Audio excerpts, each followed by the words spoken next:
started up an antiviral net. Radio operators meet each night at 7:30 p.m. local time on the K9BAR repeater system. Their reach goes farther than that, however. The system's 2-meter and 440 megahertz repeaters are also connected to Echolink, so hams outside the region can join the informal roundtable. The Echolink connection to K9BAR-R can be made on node 261875. Meanwhile, hams in Newton, Iowa are also gathering on the air in the same spirit. Writing on the QRZ forum, Chuck in 0NC said, "The net often takes place during the morning hours while hams are having breakfast or coffee, and they connect on the W0 WML 2-meter repeater of the Newton Amateur Radio Association." For Amateur Radio Newsline, I'm Dave Parks, WB8ODF. Meanwhile, on the India conference server on Echolink node 425376, an international YLNet has been growing since the start of the lockdown around the world. YLs from around the world have been checking in with one another for a half hour of traffic and, just as importantly, friendship. The YLNet meets every day at 12:30 UTC with Bharati VU2 RBI as net control. Newsline's own Karen KD2GUT can be found on occasions taking part in the net. Amateurs in India have begun an initiative in support of a nationwide lockdown from the pandemic. Graham Kemp, VK4BD, gives us those details.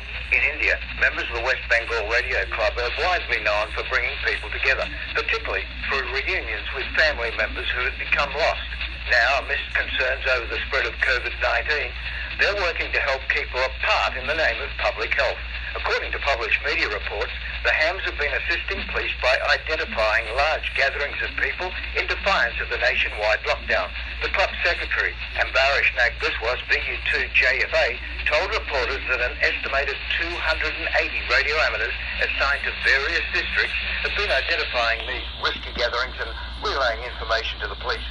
State Disaster Management Minister Javed Khan praised the hams' work, but explained that community counselling was also needed to halt violations of the lockdown. This doesn't mean the West Bengal amateurs have stopped assisting families, however. A Delhi woman stranded in Kolkata by the lockdown was eventually connected to her family with the help of the club after she tested negative for COVID-19. Various press reports said the woman had suffered a nervous breakdown and had been hospitalised, which further complicated her reunion with relatives. For Amateur Radio Newsline, I'm Graham Kemp, BK4BB. Are you ready for a marathon? Well, there's one that just kicked off in New Zealand, and Jim Meachin, ZL2BHF, tells us how to get in the running. In New Zealand, the marathon is on. The Lee Jennings ZL2AL Memorial Activity Marathon began on Saturday the 4th of April and will continue for the rest of the year.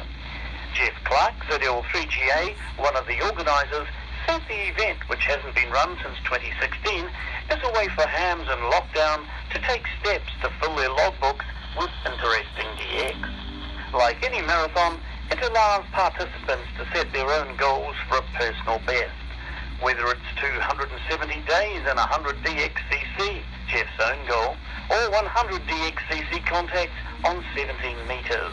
Hams are being encouraged to follow a steady pace of operating and make 4 QSOs per day for the rest of the year. Says Jeff, quote, "Try doing that every day and it becomes quite a challenge," end quote. Needless to say, many operators are changing their ZL prefixes to ZM in keeping with the government's recent approval of ZM use during the lockdown period. Jeff said it was a good opportunity for prefix hunters to meet their goals. Hams from England and Australia have also got into the running. The marathon is named in memory of DXer, contester and DXpeditioner Lee Jennings, who held the call signs VE3DIL and VE3CDX, among others, in his native Canada before he moved to New Zealand in 1972. He became a silent key in 2015. For Amateur Radio Newsline, I'm Jim Meachin, ZL2BHF.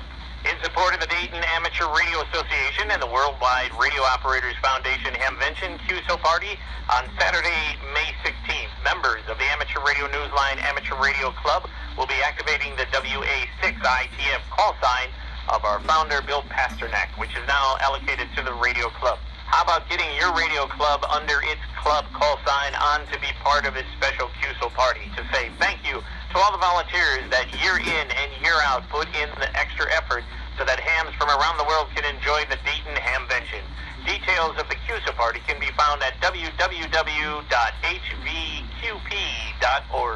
Don't forget that Amateur Radio Newsline is looking for a talented young amateur radio operator to recognize this year. There are a few weeks left to nominate your candidate. We expect to select this year's recipient of the Young Ham of the Year award named to honor Newsline's late co-founder, Bill Pasternak, WA6ITF. Nominations are being accepted until May 31st. Nominate a talented, community-conscious amateur 18 or younger living in the U.S. or Canada. For details in this year's nomination form, visit our website, arnewsline.org.